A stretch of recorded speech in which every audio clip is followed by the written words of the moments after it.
There must be some numbers. I just need to clarify in terms of the climate context for you. If we cut emissions today, global temperatures are not likely to drop for about 1,000 years.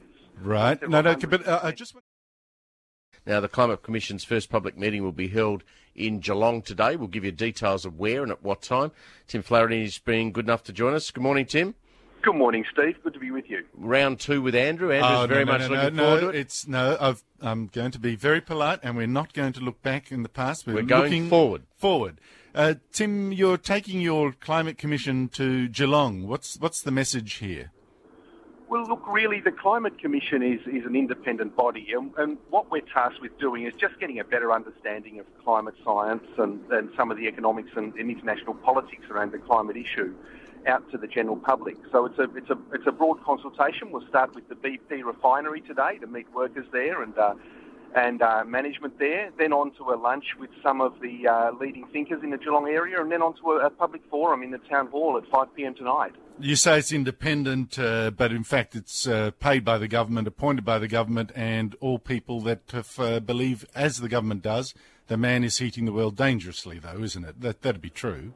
Well, let me just say that, the judiciary is paid by the government, the Reserve Bank Board's paid by the government, but they're independent in the same way we are. And I value my independence. I've been pretty tough on, John Howard and Kevin Rudd, both sides of politics on the climate issue over the years, and I'm determined to keep that independence because I think people need an unbiased and strategic view of this issue. In terms of sceptics on the Climate Commission, my issue with them really is that they're not sceptical enough. We've got a number of climate scientists who don't believe anything. They're incredibly sceptical about all data. They'll explain the projections, the climate projections to people with the various probabilities as they see them. Of course, at the low end of that series of probabilities is a sort of view that is pretty concordant with what the sceptics believe, which is the world won't heat up very much more than it is at present. But the chances of that happening, the science tells us, are probably 100 to 1 or 1,000 to 1. So we'd take a sceptic on board if they could convince us that the odds were greater. But I haven't seen the argument so far. So, Tim, what do you say to a BP worker who looks you in the face today and says your carbon tax is going to cost me my job? Well, I'm here to say we're not here to talk about the carbon tax. We can talk about the economics around it. We can talk Well, you about, can't dodge that question. Why go to a BP oil refinery to talk to workers if you're not there to give them some comfort that the changes that are being talked about are not going to cost them their jobs? Mate, we're not there to give anyone comfort. We're there Well, you should be. Well, why is that?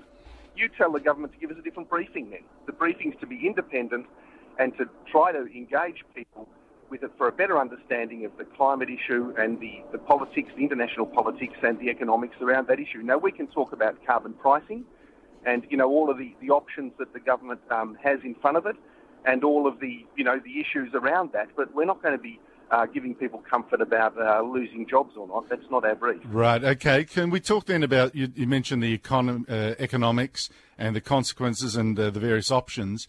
No doubt you've modelled how much some of the policies in front of the public would be and what they'd achieve, i.e. how much will it cost to cut our emissions by the government's target of 5% by 2020, and how much will world's temperatures fall by as a consequence? Sure. Look, we do have economists on the Commission who will be giving a very in-depth look at that this evening. I don't want to preempt their economic assessment of the various cost options. But in terms of how much this will cut temperatures, that really very much depends upon how Australia's position is seen overseas. And I've been talking... We'll get on to that, Tim. I'm not going to dodge that. The argument is indeed that we have to set a lead and the world has to follow, and on our own we can't do it, blah, blah. But just looking at the basic facts so people can figure it out for themselves, what the world needs to come on board. On our own, cutting our emissions by 5% by 2020, what will that lower the world's temperatures by? See, that's a bogus question because nothing is in isolation. The countries... No. I'm looking at what's happening and therefore setting their policy directions according to that. Tim, I'll go on to that in a minute. Everyone understands that is the argument, but we're just trying to get basic facts without worrying about the consequences of what those facts might lead people to think.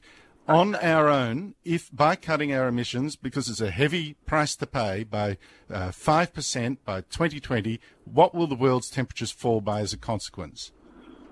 Look, it will be a very, very tiny increment. And in fact, Have you got a number? I mean, there must be some numbers. I just need to clarify in terms of the climate context for you. If we cut emissions today, global temperatures are not likely to drop for about 1,000 years. Right. No, but I just want to get to this very basic fact. I'm finding it really curious. No, I'm finding it really curious that no one has got a fact. If I buy a car, I pay the money, I want to know how much it costs, and I want to know if it's going to do the job. In this case, I want to know the cost of cutting our emissions by 5% by 2020, and will it do the job? How much will the world's temperatures fall by if Australia cuts its emissions by this much? Look, as I said, it'll be a very, very small increment. Can you give us a rough figure? I'm sorry, I can't, because it's a very complex system, and we're dealing with probabilities here. And will we talk about... I'm just trying to get the facts in front of the public so we know what we're doing. Just unbiased. Is it about, I don't know, are you talking about 1,000th of a degree, 100th of a degree? What sort of rough figure? Look, just let me finish and say this, that if the world as a whole cut all emissions tomorrow, the average temperature of the planet's not going to drop for several hundred years, perhaps as much as 1,000 years, right? Because the system is overburdened with CO2 that has to be absorbed, and that only happens slowly. That doesn't seem a good deal. What's that, sorry?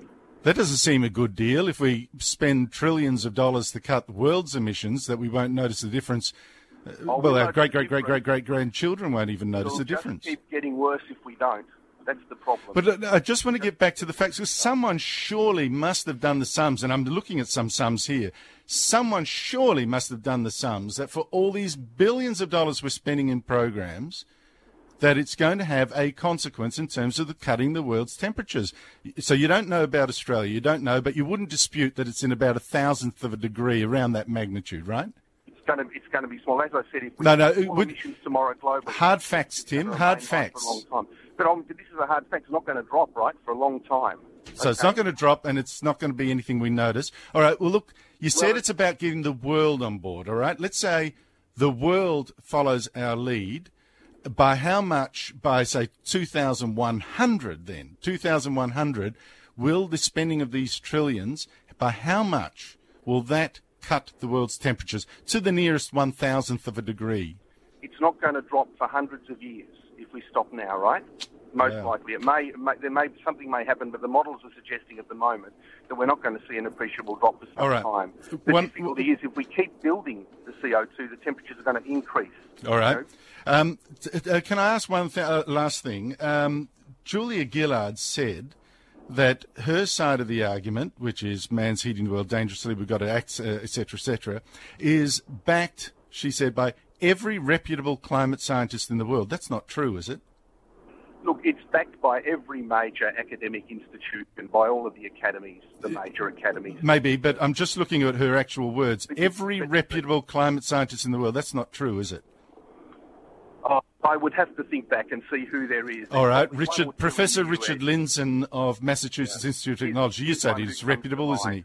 He's one who comes to mind. He is reputable, and he has a different view. Roger Pielke, John Christie, Professor John Christie. I wouldn't put them in the same category as Lindzen. I think Lindzen. Professor John Christie is director of the Earth System Science Centre at the University of Alabama in Huntsville. IPCC person. I do know him, but I wouldn't put him in the same category. No, but you'd say he's reputable, wouldn't you? You wouldn't say he's disreputable. As a climate scientist, I'm not able Tim and Andrew, you only need one. Well, that's right. All right. You got one. Professor Svensmark, Fred Singer, Roger Pielke Sr., a professor from Japan, Kimimori Ito. These are reputable scientists. So Julia Gillard's wrong, isn't she, when she says every reputable scientist in the world supports it? I would say with Lindzen as the exception, who's generally regarded as reputable. And the others are disreputable. Yeah. Well, I'll go and tell them. Their reputation is less than, I'd say. Well, okay. Tim, seems to me we're being sped a bit of flannel by this government, I'm afraid, Tim. And I just wonder whether people will, knowing how little their efforts will mean, are going to support this tax. Geelong West Town Hall tonight. Tim, who do you expect to turn up? Their efforts may mean quite a lot. We hope that people who are interested in this issue and who want to make a contribution in terms of increasing their understanding and then engaging with the debate. Okay. No one's got all the answers for this, but it's very important. As you guys know, the stakes for the country are high either way. we need to do this as effectively and as cost effectively as we can. So it's important that we get good information out there to the public and unbiased information. And so we can then, start heading towards the right decision. Righto, Tim. Thank you for making yourself available. Thank you Very much. Tim Flannery there, 20 minutes past 8, came on. I mean, give him credit for that. Give him credit. Because there's a lot of people who dodge this 45 minutes.